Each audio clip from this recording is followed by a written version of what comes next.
The 6 powerful habits that strengthen memory in old age. Have you ever walked into a room and forgotten why you were there, or struggled to recall the name of someone you just met? It's easy to brush off these moments as simple forgetfulness, a natural part of aging, but what if these tiny lapses were warning signs of something more serious? What if right now your brain was slowly losing its sharpness without you even realizing it?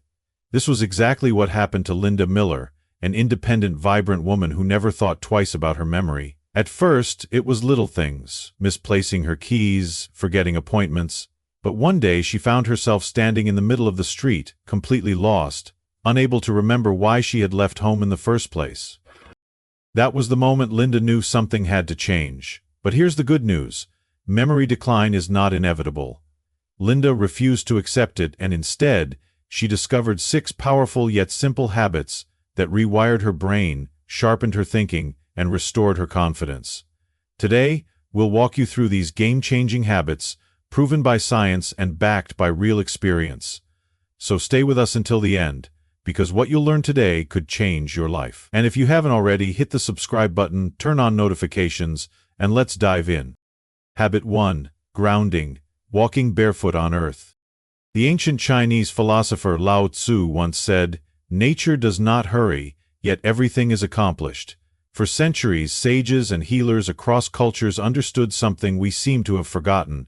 Our connection to the earth is essential for balance, health, and clarity of mind. The Greeks walked barefoot in their sacred temples, believing that direct contact with the ground allowed them to absorb the earth's wisdom. Indigenous cultures worldwide practiced grounding as a way to align body and spirit. Today we rush through life, shoes between us and the soil, concrete beneath our feet. But science is now confirming what the ancients already knew: walking barefoot can heal us. Studies show it reduces inflammation, improves circulation, and even enhances brain function. But beyond the science, there's something deeper, a forgotten truth about who we are and what we've lost. I still remember the day I watched my best friend John crumble, not from old age, but from a lifetime of disconnection. John Reynolds was a man of ambition, the type who built his life on achievements, money, career, status. He was always running, chasing the next big thing, the next success, always convinced that the best version of life was just one step ahead. We grew up together, barefoot kids in the countryside, running through fields, climbing trees, feeling the earth beneath our feet. But somewhere along the way, life happened. We grew up. Shoes went on. Concrete roads replaced the dirt paths of our childhood. John left our little town, moved to the city, and got caught up in the race, the kind where you never slow down, never stop to breathe. Years passed, and I stayed behind while John built an empire. We talked less, life pulling us in different directions. But one day, out of the blue, he called. His voice was different, tired, hollow, lost. "I don't know what's wrong with me," he admitted. "I have everything I ever wanted, but I feel disconnected, like I'm not even real anymore." I could hear something in his voice, something I'd never heard before. Fear. Joan came back home for a visit not long after that. He was different. Slower, distracted, a man who had lost himself. He told me about the stress, the anxiety, the way his mind felt like it was slipping. He'd spent a lifetime chasing, but now he couldn't even remember what he was chasing. One evening I took him to the place where we used to play as boys, a quiet meadow, untouched by time. The sun was setting, the sky turning to gold, and I did something simple. I took off my shoes and stood there, letting the earth meet my skin. "Take them off, John," I said. He hesitated, but after a long silence he bent down, unlaced his expensive leather shoes, and placed them beside mine. And then he stood there. For a moment, nothing happened. Then he took a deep breath, and another. And suddenly, it was like watching a man remember something he had forgotten for decades. Tears welled in his eyes. "God," he whispered. "I haven't felt this in years." We stood there for a long time, saying nothing, just feeling. Over the next few months, John changed.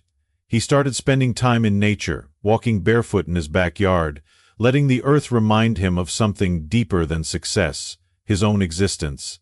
He slowed down. His mind grew sharper, his anxiety lessened. He started to feel alive again.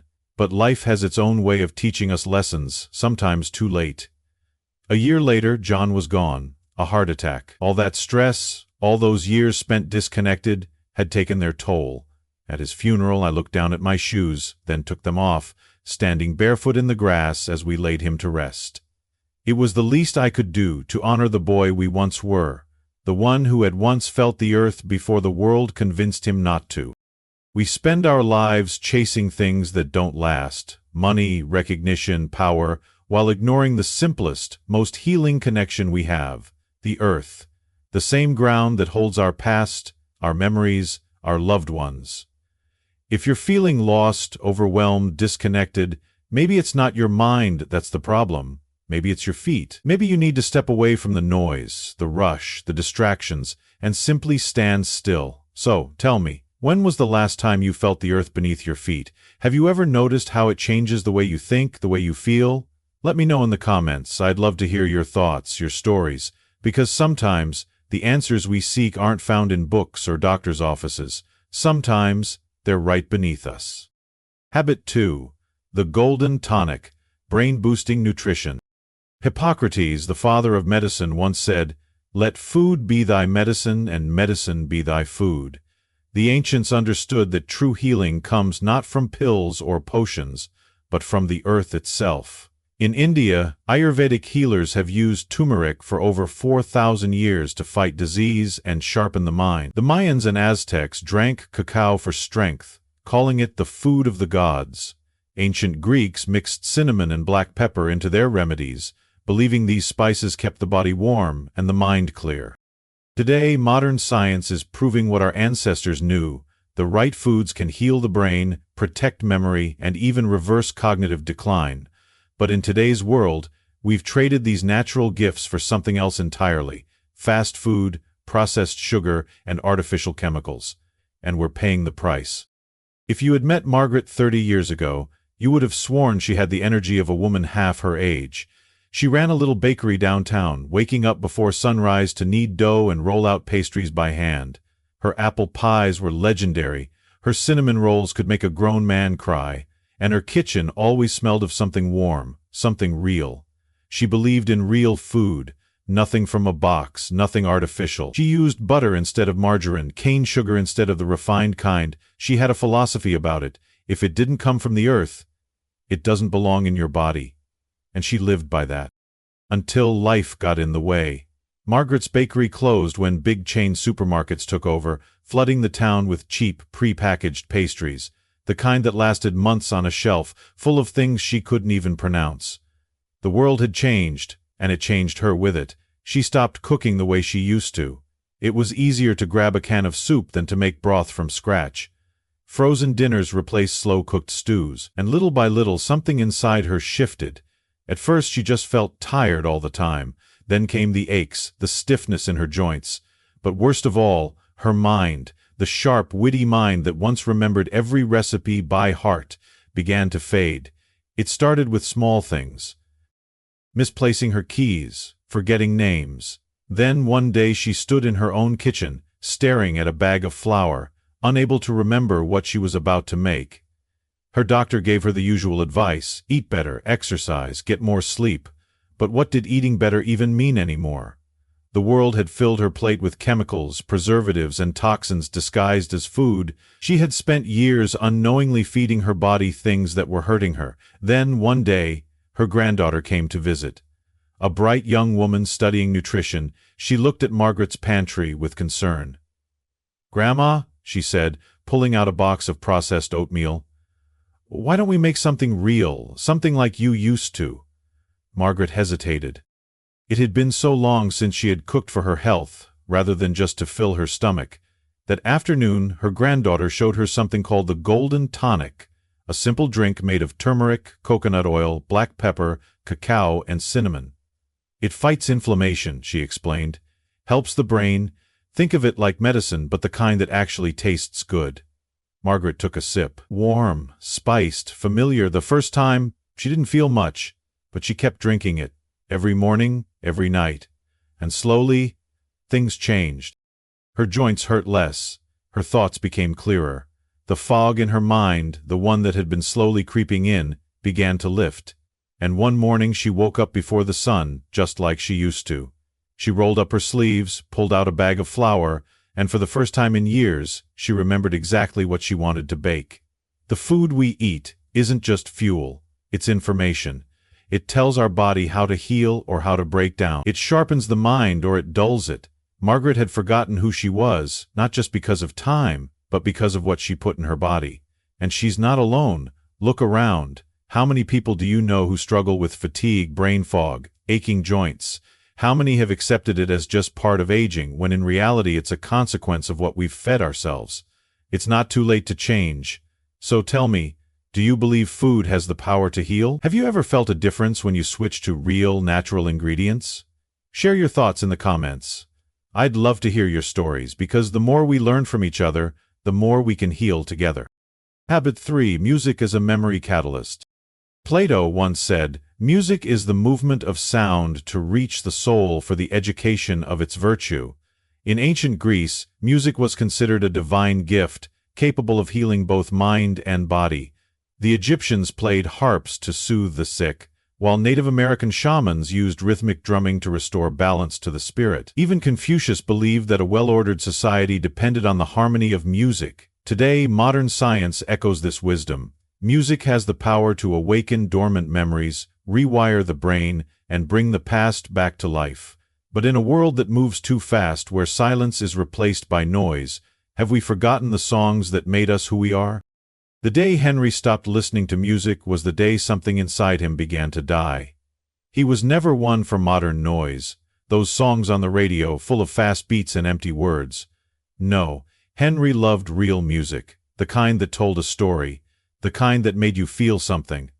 As a young man, he had been inseparable from his record player. He'd sit by the window on rainy afternoons, letting the warm hum of a saxophone fill the room.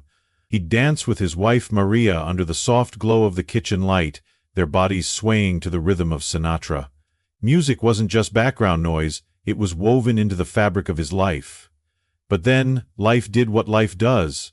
Maria passed away. The house fell quiet.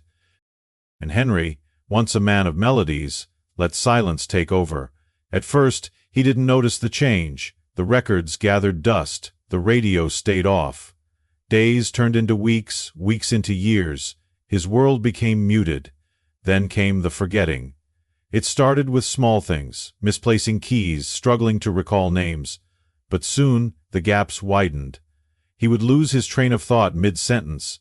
He'd walk into rooms and forget why. One winter afternoon he stood at the mailbox, unsure of where he was, unsure of why he was holding an envelope in his hands.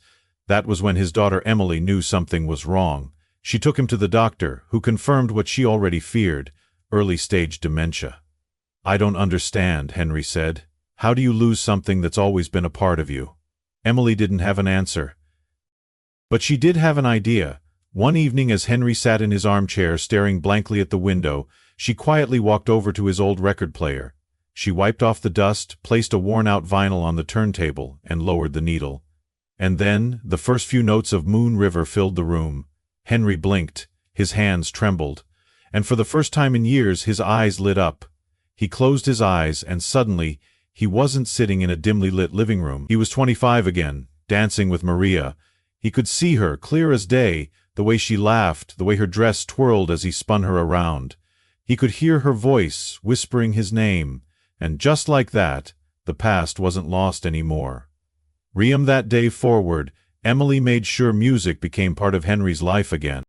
She played his old records in the mornings, humming along as she made breakfast. She put headphones over his ears at night, letting the melodies tuck him into sleep. And Henry? He started to remember things again. Maybe not everything, but more than before. The doctors called it a miracle. Science called it neuroplasticity, the ability of music to awaken dormant pathways in the brain. But Henry called it something simpler.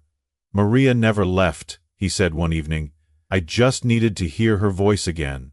Henry's story isn't unique. Across the world, studies have shown that music has the power to reignite memory, heal emotional wounds, and reconnect us with who we once were. Patients with dementia can suddenly recall lyrics to songs they haven't heard in decades. Soldiers with PTSD find comfort in melodies that remind them of home. Even in our lowest moments, the right song can lift us, ground us, and bring us back to ourselves. But in today's world, have we lost touch with music that truly moves us? Have we traded soul-stirring melodies for fleeting noise? I ask you this: when was the last time a song truly took you back? When was the last time music made you feel something real? Share your thoughts in the comments. What song holds the most memories for you? Let's bring back the melodies that shaped us, one story at a time. Habit 4. Physical movement. Walking to reignite the brain. Aristotle once said, "Walking is a man's best medicine." The ancient Greeks believed that movement wasn't just for the body, it was essential for sharpening the mind. Great philosophers like Socrates and Plato held discussions while walking, believing that ideas flowed more freely with the rhythm of their steps. Even in Eastern traditions, the Shaolin monks practiced walking meditation, using movement to clear the mind and cultivate inner strength. Today, science confirms what the ancients knew. Walking increases blood flow to the brain, forms new neural connections, and even reduces the risk of dementia. But in our modern world, we've become too still, too stagnant, too detached from the power of movement. There was a time when Helen never sat still. As a young woman, she danced through life, rushing to work, climbing stairs, chasing after her children, with laughter spilling from her lips. Even as she got older, she made it a point to take evening strolls with her husband, their hands intertwined as they watched the sunset. Walking wasn't just exercise, it was a part of who she was. But then, life caught up with her. Her husband passed away, her children moved to different states, caught up in their own lives. And slowly, without realizing it, Helen stopped moving. At first it was subtle. She sat for longer periods. She spent more time in front of the TV, flipping through channels without really watching. When she did get up, her legs felt heavier, her balance unsteady. "I'm just getting old," she told herself. Then one day, something happened. Helen was reaching for a glass of water when she lost her footing. The next thing she knew, she was on the floor. The doctor called it a minor fall, but for Helen it was a wake-up call. She had once been a woman who moved with ease, and now her own legs had betrayed her. Her granddaughter Lily saw the change in her. She saw how Helen's world had grown smaller, how she hesitated before standing up, how she avoided walking unless she absolutely had to. One evening, Lily sat beside her and said, "Grandma, let's go for a walk."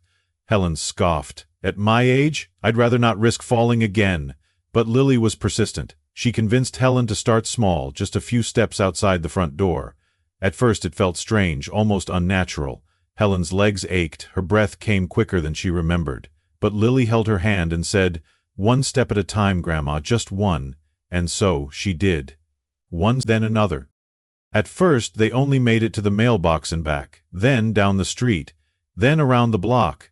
Each day they went a little farther, a little longer, and something incredible happened. Helen started to feel alive again.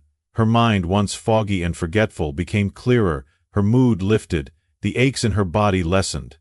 Science would say it was because of increased blood flow, endorphins, and the formation of new neural pathways. But Helen knew it was something more. With every step she was reclaiming a part of herself that she had lost. Weeks passed, and soon Helen didn't need Lily to hold her hand anymore. She walked on her own, taking in the fresh air, feeling her heart beat with strength she thought she had lost forever. She wasn't just walking. She was remembering how to live. We spend years building a life, only to sit and watch it slip away. But movement, simple, steady movement, can bring it all back.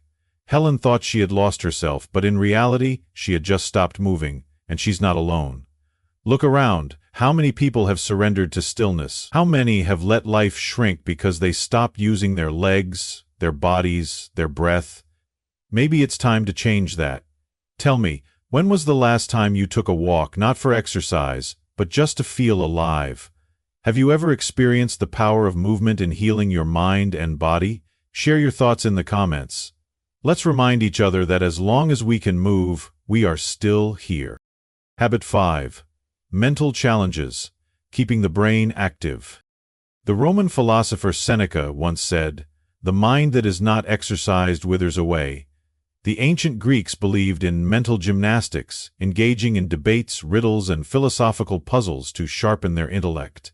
The great Chinese strategist Sun Tzu taught that a battle is won in the mind, before it is fought on the battlefield. Even in medieval times, scholars trained their memory with complex poems and logic problems, believing that a sharp mind was the key to a strong life. Today, research confirms what the ancients knew. Mental challenges like puzzles, crosswords, and logic games create new neural connections, slowing down brain aging and reducing the risk of dementia.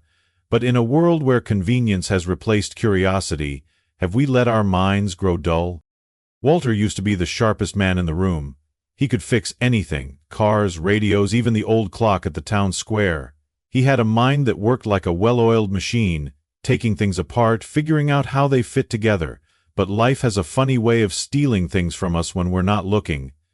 After he retired, Walter stopped using his hands and, without realizing it, he also stopped using his mind. No more problem-solving, no more tinkering in the garage. His days became routine, predictable, empty. At first he didn't notice the change, but then, little things started slipping away. A name he should have remembered.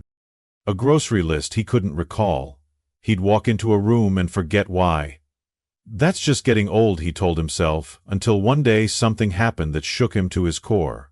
Walter had always prided himself on knowing the streets of his town better than anyone. He could drive them blindfolded. But one afternoon, as he was heading home from the store, he realized something terrifying. He didn't recognize where he was. The streets were familiar, but they didn't make sense. The turns felt wrong. For the first time in his life, Walter was lost in his own town. He pulled over, gripping the steering wheel as panic set in. How could this happen? How could a man who once knew every shortcut, every street corner, suddenly feel like a stranger in his own home? When he finally found his way back, he sat in silence, staring at the table where his old crossword books used to sit. He had thrown them away years ago, thinking he didn't need them anymore. That evening, his grandson Jake came to visit. Walter didn't tell him what had happened, but something in his face must have given it away. "Grandpa," Jake said, pulling a puzzle book from his backpack. "Want to do one with me?" Walter almost laughed. A puzzle? At his age? What was the point? But Jake insisted, so he humored him. At first, the words came slow, his brain struggling to wake up from years of inactivity. But as they filled in the blanks together, something strange happened. Walter felt like himself again. A memory surfaced.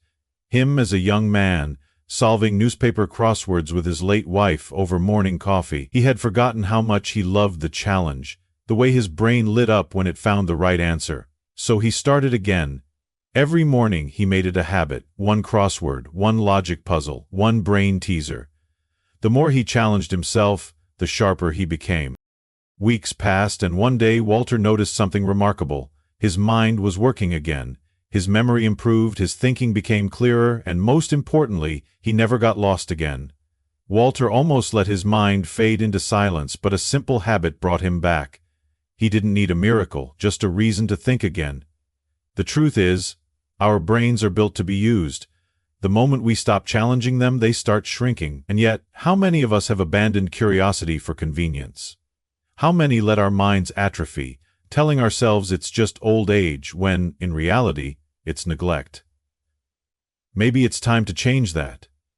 Tell me, what's your favorite way to challenge your mind? Do you do puzzles, read, play games, or something else? Share your thoughts in the comments. Let's keep our minds sharp, together. Habit 6. The power of faith and gratitude. The Stoic philosopher Epictetus once said, "It's not what happens to you, but how you react to it that matters." In times of hardship, ancient sages turned to faith and gratitude, not as empty rituals, but as powerful tools to reshape the mind. The Psalms speak of thanksgiving as a path to peace, while the Buddha taught that gratitude was the foundation of joy. Even in war-torn societies, people have survived the worst of times not by focusing on their suffering, but by holding on to faith, giving thanks for what remains, and believing in what is still possible.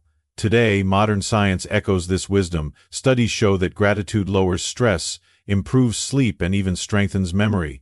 But in a world that glorifies complaints and comparisons, have we forgotten how to be truly thankful? Linda had always been a woman of faith.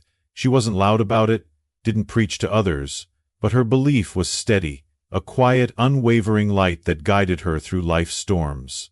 Then, life tested her. First, it was her husband's passing.